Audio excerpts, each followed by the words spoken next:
Actually അന്ന് എന്താ സംഭവിച്ചത്? ഞായറാഴ്ച ആയോണ്ട് അന്ന് ഷോപ്പിൽ നിന്ന് ഇറങ്ങാൻ കുറച്ച് ലേറ്റായി സാറേ. സ്ഥിരം പോകുന്ന ബസ് മിസ്സായി. അങ്ങനെ കുറച്ചു ദൂരം നടന്ന് ഒരു ജംഗ്ഷനിൽ വന്നു ഞാൻ അനിയനെ വിളിച്ചു. പക്ഷെ കിട്ടിയില്ല സാറേ. അപ്പോഴാണ് ആ ഓട്ടോ വന്നത്. മോളെ ഓട്ടം പോണോ? ഇനി അങ്ങോട്ട് ബസ്സൊന്നും ഇല്ല ഏട്ടാ. വേണ്ടേട്ടാ, വിളിക്കാൻ ആള് വരും.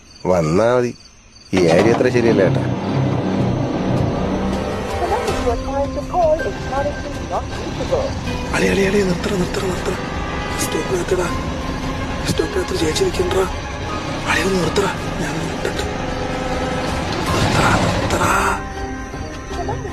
ചേച്ചി ബസ് പോയ ചേച്ചി, വീട്ടിൽ പോണ്ടേ? നമ്മളും ഉണ്ടാക്കാ. അളിയ വാടാ, ചേച്ചി മേടിച്ചടാ. കേറ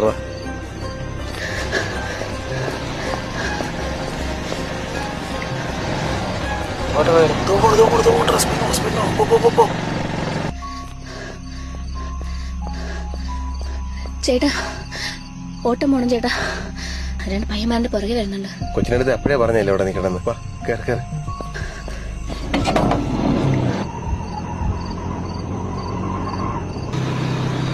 ഒന്ന് പെട്ടെന്ന് പോടാളിയ.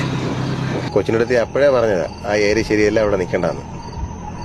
ഒന്ന് വേഗം പോ ചേട്ടാ, അവന്മാർ ഇപ്പൊ ഇങ്ങെത്തും. കൊച്ചേത് ഓട്ടോറിക്ഷയാണ്. ഇതിന്റെ മാക്സിമം സ്പീഡിലാണ് പോയിക്കൊണ്ടിരിക്കുന്നത്. ഒരു കാര്യം ചെയ്യാം, ആ ഇടവേളോട്ട് കാര്യം എത്താം. അളിയ നീ സ്പീഡിൽ പോ, അവരിപ്പോ അങ്ങ് എത്തും.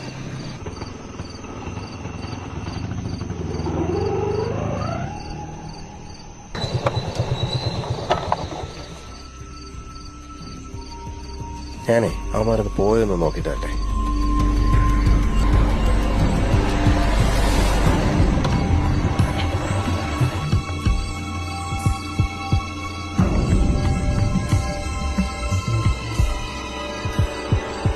എന്റെ പണി കഴിഞ്ഞേട്ടാ, ഇനി നിങ്ങളെ പണി തുടങ്ങിക്കോ.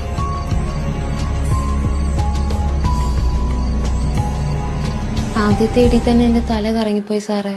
രണ്ടാമത്തെ ചവിട്ടന്റെ നെഞ്ചിലാണ് കിട്ടിയത്. പിന്നെ എനിക്കൊന്നും ഓർമ്മയില്ല സാറേ. ഇത്രയും സീരിയസ് ആയിട്ടുള്ള ഒരു ഇഷ്യൂ വന്നിട്ട് നിങ്ങൾ എന്തുകൊണ്ട് പോലീസിനെ അറിയിച്ചില്ല? ബോധം വന്നപ്പോൾ തന്നെ ഞാൻ അത് സ്റ്റേഷനിൽ വന്നിരുന്നു. മാഡത്തിന് കണ്ട് കാര്യങ്ങളും പറഞ്ഞിരുന്നു. അപ്പോൾ CSR ലീവിലാണെന്നും 2 ദിവസം കഴിഞ്ഞു വന്ന് നേരിട്ട് പറഞ്ഞാൽ മതിയെന്നും മാഡം തന്നെയാണ് സാറേ പറഞ്ഞത്. എന്നിട്ട് താൻ ഇതിനെ പറ്റി അന്വേഷിച്ചില്ലേ? ഞാൻ പോയി നോക്കിയാണ് സാർ. പക്ഷേ ഈ പറഞ്ഞ പോലെ ഒരു ഓട്ടോയോ ഈ പയ്യന്മാരെ പറ്റി യാതൊരു വിവരവും ലഭിച്ചില്ലായിരുന്നു.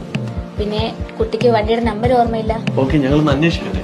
മനോജെ, നമ്മുടെ വേങ്ങോട് ജംഗ്ഷനിലുള്ള എല്ലാ CCTV